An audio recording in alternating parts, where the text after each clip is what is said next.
Most horror fans know that before he went on to direct classics like A Christmas Story and classics like Porky's, director Bob Clark made one of the most influential, if not the most influential, slasher movie of all time with Black Christmas. But fewer know that before he made Black Christmas, he made two other feature horror films down in Florida that are both worth seeing. One of them's pretty good, and one of them is a downright classic. Hi, I'm Adam Caesar. I write books and I talk about horror movies on the internet. Give me a follow if you want to see more like this. This is Bob Clark's second horror movie, DEATHDREAM, also known as Dead of Night. When it was originally a script, it was called The Veteran. It's called a bunch of different things, but whatever you call it, it's really good, I'd say. This is the movie that he made with kind of the same little group of Florida art school kids and playwrights and film students that he made Children Shouldn't Play with Dead Things with. But this is such a massive step up from that film, just in regards to budget and class and tone and filmmaking ability.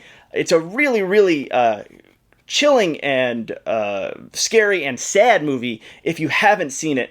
And this new Blu-ray Underground 4K of it is really, really the way to see it if you've never seen it before. It opens with a kind of stylized firefight happening in Vietnam. A soldier dies, his chest is blown open.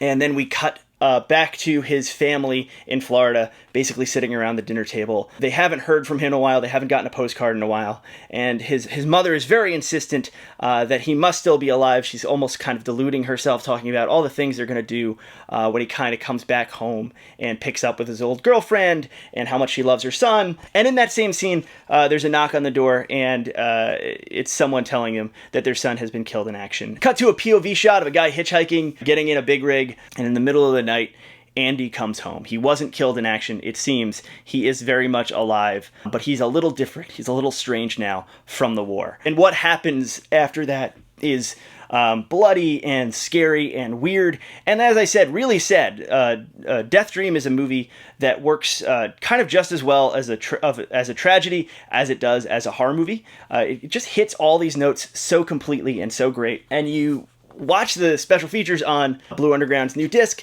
and you realize that it is the way it is because of a lot of different confluences of talent and kind of right place, right time. This was filmed, I think, in 72, and it came out in 74. It's an early movie that's ahead of its time in some ways.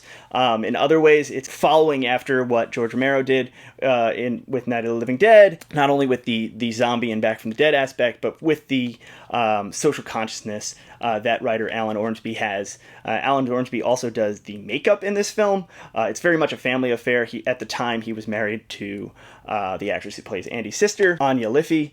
And everyone's kind of giving their all in this movie, and the effects are great. There's a young Tom Savini. This is the first, I think, professional film that he worked on. He was Ormsby's assistant on the movie. The scares are great. The soundtrack and score, which is very minimal, but it's forks pulled against guitar strings and stuff like that. It's really kind of ahead of its time and creepy.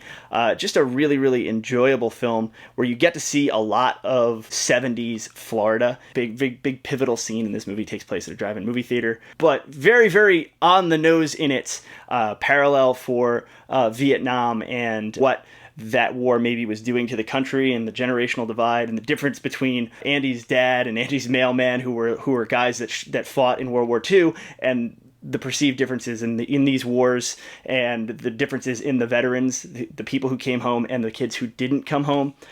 It is a just terrific movie. The special features on here, Bob Clark is sadly no longer with us, but they did a lot of new stuff and ported over a lot of vintage stuff. There's 3 different commentaries. There's a quick interview with Bud Cardos, who was flying people back and forth from Brooksville to Tampa and flying the film back and forth. But it is fantastic, and it kind of shows you how this fits into kind of a rough triptych of Children Shouldn't Play with Dead Things, DEATHDREAM, and then Ormsby went on to make Deranged, the Ed Gein movie, and Savini worked with him on that. A really neat portrait of people coming together to make a movie, and the movie they just happen to make is really, really good.